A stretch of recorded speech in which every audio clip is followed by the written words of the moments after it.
आज मैं आपको भारत के उस सीक्रेट मिशन के बारे में बताने जा रहा हूं जो आने वाले समय में एशिया पावर बैलेंस बदल सकता है। एक ऐसा मिशन जिसके बाद शायद भारत सिर्फ हथियार खरीदने वाला देश नहीं रहेगा बल्कि दुनिया को हथियार बेचने वाला देश बन सकता है। आज का टॉपिक है अमेरिका फाइटर जेट, इंडिया का 5th generation strength fighter jet. और सबसे बड़ा सवाल, भारत ने पहली बार प्राइवेट कंपनियों को इतना बड़ा डिफेंस मिशन क्यों सौंप दिया? क्या HAL फेल हो गया? क्या चाइना का डर बढ़ गया? क्या इंडिया का इमरजेंसी मोड में है, मतलब इंडिया इमरजेंसी मोड में है? आज का वीडियो पूरा देखिएगा, पूरा समझ में आएगा, क्योंकि ये सिर्फ फाइटर जेट की कहानी नहीं है, ये भारत की टेक्नोलॉजी सिक्योरिटी और फ्यूचर सुपर पावर बनने की लड़ाई है। चलो शुरू करते हैं। भारत अचानक फाइटर जेट को लेकर इतना सीरियस क्यों हो गया?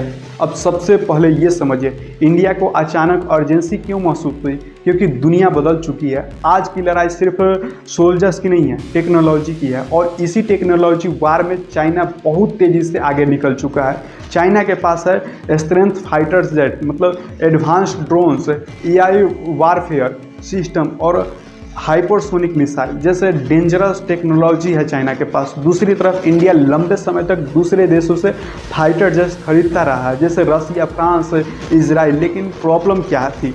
जो देश हथियार बेचता है कंट्रोल भी उसी के रहता है, और यही इंडिया का सबसे बड़ी कमजोरी थी। राफेल ने भारत की सोच बदल दी। अब ध्यान से सुनिए, जब इंडिया ने राफेल खरीदा तब देश को एक चीज़ समझ में आई कि मॉडर्न वारफेयर अब बदल चुका है। राफेल पावरफुल है, लेकिन सवाल ये उठा कि क्या इंडिया हमेशा दूसरे देशों पर डिपेंड रहेगा? क्योंकि अगर कल वार हुआ और सप्लाई रुक गई तो क्या होगा? तो यही से शुरू हुआ, मतलब एटमी वार डिफेंस मिशन, मतलब। और इसी मिशन का सबसे डेंजरस प्रोजेक्ट है, मतलब अमेरिका जिसको बोलते हैं, AMCA करके नाम है अमेरिका, यानी advance medium combat aircraft. America आखिर है क्या? अब सुनिए, अमेरिका सिर्फ एक फाइटर जेट नहीं है, ये इंडिया का सबसे एब्ट्यूट डिफेंस प्रोजेक्ट है, मतलब सबसे बड़ा प्रोजेक्ट है। ये होगा 5th generation strength fighter jet, मतलब ऐसा एयरक्राफ्ट जो रडार पर बहुत कम दिखाई देगा, यानी इनेमी को पता भी नहीं चलेगा, मतलब दुश्मन को पता ही नहीं चलेगा कि खतरा कब आया। और यही स्ट्रेंथ टेक्नोलॉजी आज दुनिया की सबसे डेंजरस मिलिट्री टेक्नोलॉजी मानी जाती है। अमेरिका इतना खतरनाक क्यों होगा? अब ध्यान से सुनिए, अमेरिका में सिर्फ स्पीड नहीं होगी बल्कि फ्यूचर वारफेयर टेक्नोलॉजी होगी। इसमें एक्सपोर्टेड फीचर, मतलब एक्सपेक्टेड फीचर्स होंगे, स्ट्रेंथ डिजाइन होगा, internal weapons by AI assisted system होगा, AI इसमें होगा, इसमें एडवांस सेंसर होंगे, इलेक्ट्रॉनिक वारफेयर कंपेबिलिटी होगा, सुपरवाइजरी मतलब सुपर क्राइसिस टेक्नोलॉजी होगा। मतलब ये सिर्फ प्लान नहीं है, इसका उतरना बहुत बड़ा गेम चेंजर है। डिजिटल वार मशीन होगा ये एक तरह से। लेकिन असली शौक क्या है? अब सुनिए सबसे बड़ा ट्विस्ट। पहले इंडिया के बारे में डिफरेंट प्रोजेक्ट मिलिट्री सरकारी कंपनी संभालती थी। सबसे बड़ा नाम था HAL, यानी हिंदुस्तान एरोनॉटिकल लिमिटेड। HAL ने इंडिया को बहुत कुछ दिया है, लेकिन प्रॉब्लम कहाँ आई? डेली शो या प्रोडक्शन या फिर मतलब टेक्नोलॉजी स्पीड। अब दुनिया इतनी तेज़ी से बदल रही है कि अब मतलब स्लो सिस्टम डेंजरस बन सकता है।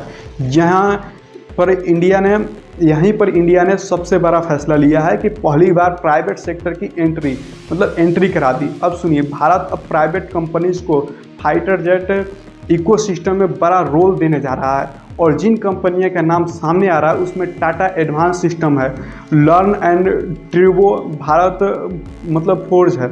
अब सवाल है कि सरकार प्राइवेट सेक्टर को क्यों ला रही है? क्योंकि सरकार समझ चुकी है कि अगर स्पीड चाहिए तो सिर्फ सरकारी मॉडल काफ़ी नहीं है, प्राइवेट सेक्टर को आना पड़ेगा, प्राइवेट सेक्टर को लाना पड़ेगा। फास्ट एग्जीक्यूशन के लिए, मॉडर्न मैन्युफैक्चरिंग के लिए, ग्लोबल इनोवेशन के लिए, ग्लोबल पार्टनरशिप के लिए, अर्जेंसी प्रोडक्शन कैपेबिलिटी के लिए। और यही इंडिया को चाहिए।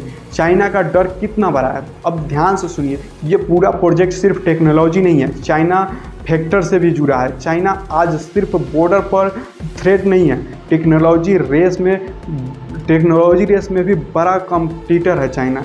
चाइना ने क्या किया, उसने मिलिट्री और प्राइवेट इंडस्ट्री को छोड़ दिया, रिजल्ट तेज़ी से डेवलपमेंट हुआ और इंडिया अब वही मॉडल अपने तरीके से बनाने की कोशिश कर रहा है।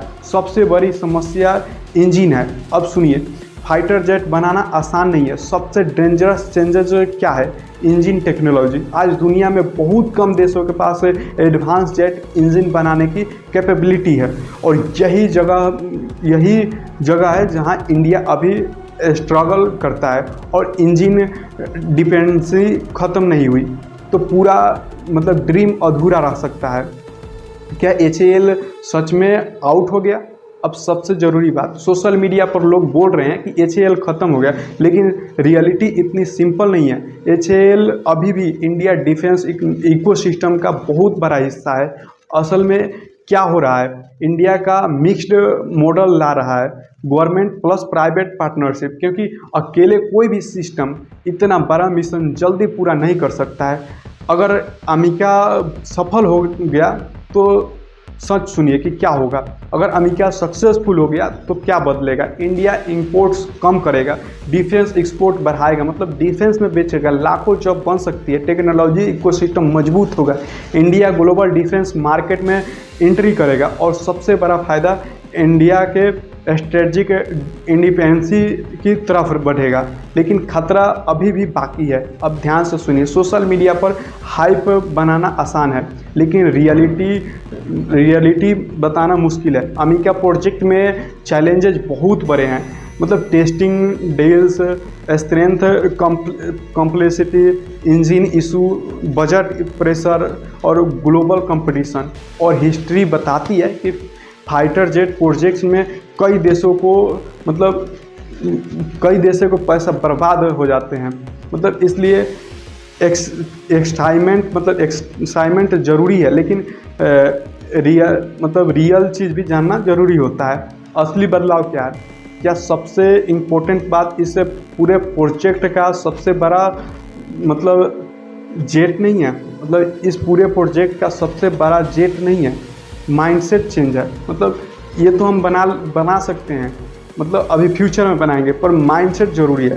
पहले इंडिया सोचता था हथियार खरीद लो, अब इंडिया सोच रहा है टेक्नोलॉजी खुद बनाओ और यही बदलाव फ्यूचर सुपर पावर कंट्रीज़ को मतलब आगे बढ़ाता है। दुनिया में असली ताकत किसकी होती है? अब आखिरी लर्निंग सुनिए, मतलब एक तरह से सीखने वाला पॉइंट है। दुनिया में वही देश लंबे समय तक मजबूत रहता है जो अपना डिफेंस सिस्टम को खुद बनाता है, क्योंकि युद्ध सिर्फ सोल्जर्स नहीं जीतते, टेक्नोलॉजी जीतती है और फैक्ट्रीज जिताती है, क्योंकि जितने ज़्यादा सप्लाई होंगे उतने ज़्यादा हमारे पास हथियार होंगे। इनोवेशन जिताता है हमको और शायद इंडिया अब बायर से बिल्डर्स बनने की तरफ बढ़ रहा है।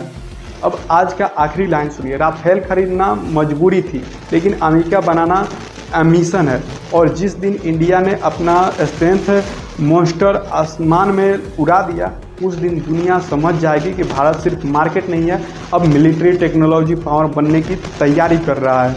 तो दोस्तों ये वीडियो यहीं पर समाप्त है। आपको ये वीडियो कैसा लगा कमेंट करके बताएं। मिलते हैं फिर अगले